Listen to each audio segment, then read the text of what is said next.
Hey there, good morning to you. Happy Thursday. We are flipping the calendar to a new month. Welcome to August. And this morning we're starting off on a slightly cooler note to begin the month. This is a situation where many of us are in the 70s, but a lot of that having to do with the Saharan dust that has been a major impact in our forecast. This morning it's giving us some pink hues in the sky. You can see them behind me on the Farley Boatworks camera in Port Aransas. Have the wide view for yourself. There we go. Some golden and pinkish hues coming into the sky this morning. Not much for clouds out there and a pretty tranquil start to the day. 6:39. There we go, your time right now. And as we get things started on this Thursday morning, this is what we're looking at for the change in temperature. Anywhere from just a couple degrees to as many as 6 degrees difference in Alice. And that has been one place that has been struggling with some visibility issues this morning. We'll take a look at how that's doing in your neighborhood coming up in a moment. But first, the result of cooler temperatures this morning. Notice the 80s are only immediately along the coast. The warm waters there having a big influence on not only the actual temperature, but how your body perceives that temperature. So we know our coastal neighborhoods in the morning tend to be warmer and feel warmer on account of that heat index, or feels like temperature. So 83, the magic number for our friends in Rockport, Port Aransas, and NAS Corpus Christi in the Bluff this morning, feeling like the lower 90s. We dropped that down to 80 degrees in Ingleside, feeling like 84, still getting some influence from Corpus Christi Bay there.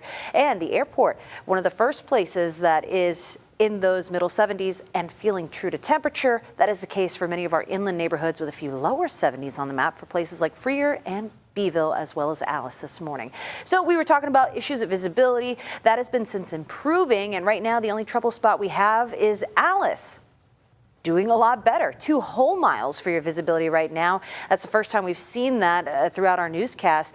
We're up to 5 miles of visibility in Beeville, 7 in Hebronville, 8 for Rockport and Kingsville. So overall, if you're traveling along 281, inland portions of 181 or Highway 37, make sure that you give yourself a little bit of extra time in case you run into some of that haziness out there. But it will be a hazy afternoon with more of that muted sunshine we've been calling it. So what does that mean for your dog walking forecast? Today's star is Bella. She's decked out in her red, white, and blue. Don't know if that's for the Olympics or not, but I love the fit.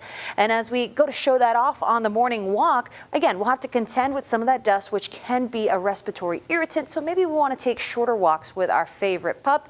But still, the weather should comply. Things staying relatively comfortable until about the late morning hours into lunchtime. We'll be in the lower 90s by then. There will be a friendly breeze around 10 miles per hour, but it's from the southeast. That's a humid direction. And so that is going to push the feels like temperatures into the triple digits by the time we get into the lunch hour, and around 1 p.m. feeling as hot as 109 in Sinton, 107 for our friends in Robstown, 106 in Kingsville, and even 100 out in Rockport. We take that up a notch into the late afternoon, early evening hours, where things will be feeling close to that 110 degree mark. But because we're not expected to hang out at or above 110 degrees for 2 hours or longer, no heat alerts on deck for us today. But still, take those breaks indoors and cool off. And that's if you're going to be spending much time outdoors, because we still have Saharan dust. Obviously not as opaque on the map here, so a lot of that has dissipated and will continue to do so over the next couple of days, but we're not completely getting rid of it. A front moving across the U.S. could push some of that Saharan dust back into our atmosphere on Sunday and Monday. So probably the least hazy day this weekend being Saturday, and the weather pattern upstairs in the atmosphere is going to mean high pressure and heat. So no rain in the forecast over the next 7 days, but hot temperatures, yes, we've got plenty of that. Looking about 97 for that high on Saturday. We take it down to 96 on Sunday, but that hot weather isn't going anywhere. We're going to keep that in the forecast all the way into the middle of next week.